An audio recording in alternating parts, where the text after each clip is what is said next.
Buenas, hoy veremos una partida entre Anatoly Karpov y el gran maestro húngaro Zoltán Ribli. El enfrentamiento tuvo lugar en 1980 en el torneo de IBM Ámsterdam. Para que nos hagamos una idea, Karpov le tenía ganas a Ribli, ya que el campeón mundial había perdido contra el jugador húngaro en su último encuentro. Como veremos, Karpov consiguió hacer de esta partida un buen ejemplo de los peligros que alberga jugar de forma muy pasiva en ajedrez. La apertura va a desarrollarse con notable tranquilidad, así que la veremos con ligereza. Karpov llevaba las piezas blancas y abrió con peón c4, y Ribli contestó con peón a c5 planteando una apertura inglesa simétrica. La partida siguió con caballo f3, caballo f6, caballo c3, caballo c6, peón a g3 y peón a d5 rompiendo la simetría y abriendo el centro del tablero. El enfrentamiento continuó con c por d5, caballo por d5, alfil g2 fianchetando el alfil, peón a g6, enroque corto, alfil g7 fianchetando el otro alfil, caballo por d5 y dama por d5. Aunque la dama de Ribli está vulnerable a alguna descubierta del alfil en g2, de momento no hay ninguna amenaza directa. Prueba de ello es que Karpov continuó con un desarrollo modesto con peón a d3, enroque corto y alfil e3, colocando el alfil en una casilla típica de estas posiciones. Ribli prosiguió con alfil d7 y en este momento Karpov realizó caballo d4, la única jugada que mantiene la ventaja blanca según el módulo. Se ataca la dama en d5, así que Ribli se vio forzado a retirarla a la casilla d6. En este momento Karpov optó por simplificar la posición después de caballo por c6, alfil por c6, alfil por c6 y dama por c6.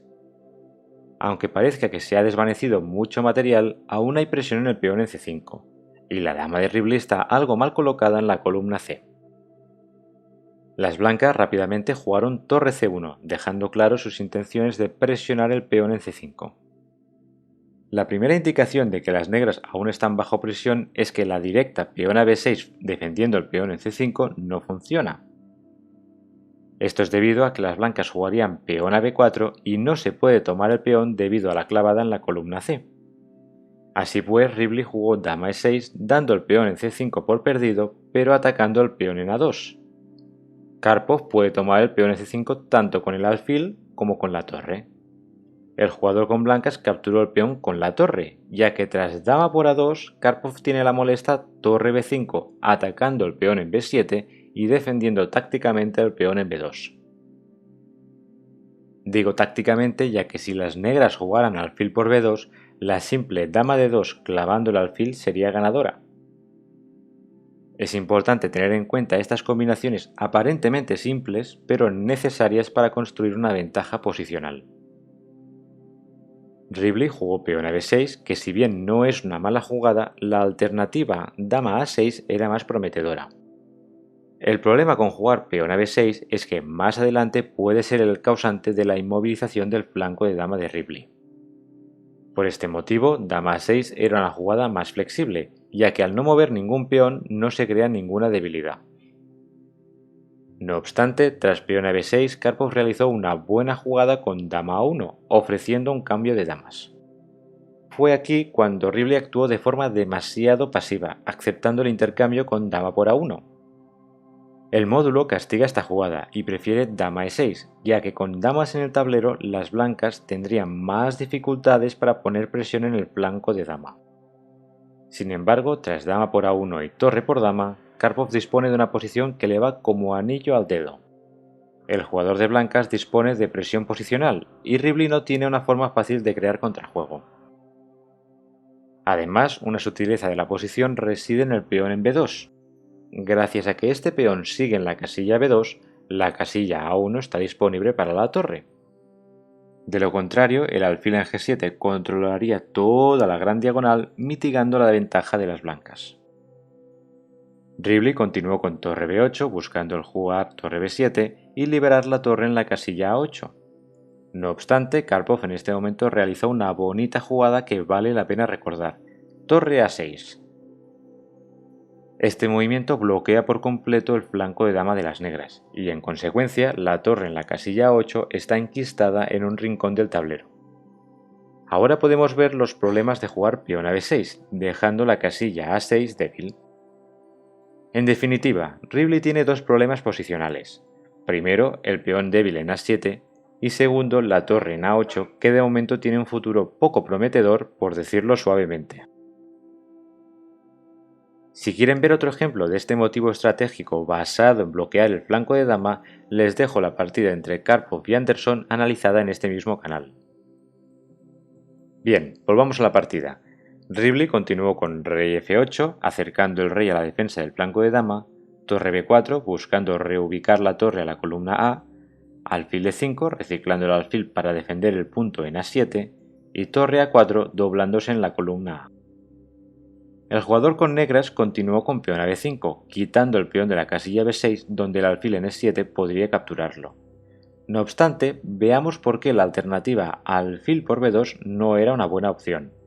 El motivo es que tras alfil por b2 vendría alfil por b6 aprovechando la clavada, ya que tras torre por b6 seguiría torre por b6, peón a por b y torre por a8 jaque. Así pues, Ribley jugó peón a b5 evitando estos problemas, torre a2 retirando la torre y defendiendo el peón en b2 y finalmente torre b7.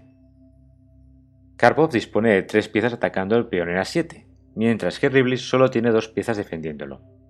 Por lo tanto, el jugador con blancas podría ganar un peón con alfil por a7, pero tras torre c7, Ribley ganaría contrajuego en la columna c. En cambio, Karpov jugó peón a b3, que mantiene el status quo de la posición. Esta jugada es una clara muestra del estilo de juego de Karpov. El jugador con blancas antepone la ventaja posicional a la ventaja de material. Ribley continuó con alfil b8, una jugada poco agradable de hacer, que si bien defiende el peón en a7, enclaustra por completo la torre en a8. El jugador de negras ha conseguido defender el peón en a7, pero ¿a qué precio? El módulo de ajedrez ya indica que pese a tener el mismo balance de material, Karpov tiene una posición muy ventajosa.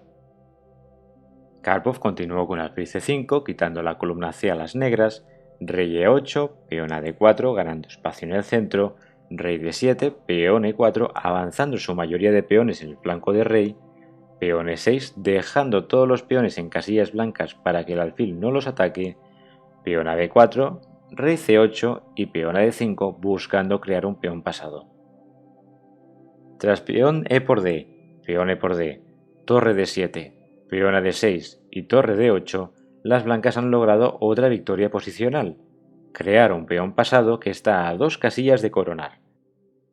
Además, la posición de Ribley es ciertamente desoladora.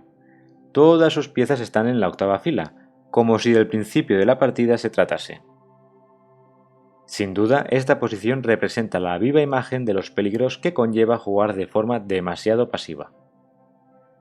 Karpov continuó con rey g2, mejorando su rey y pasando la pelota a su rival. El problema es que Ribley no dispone de muchas jugadas.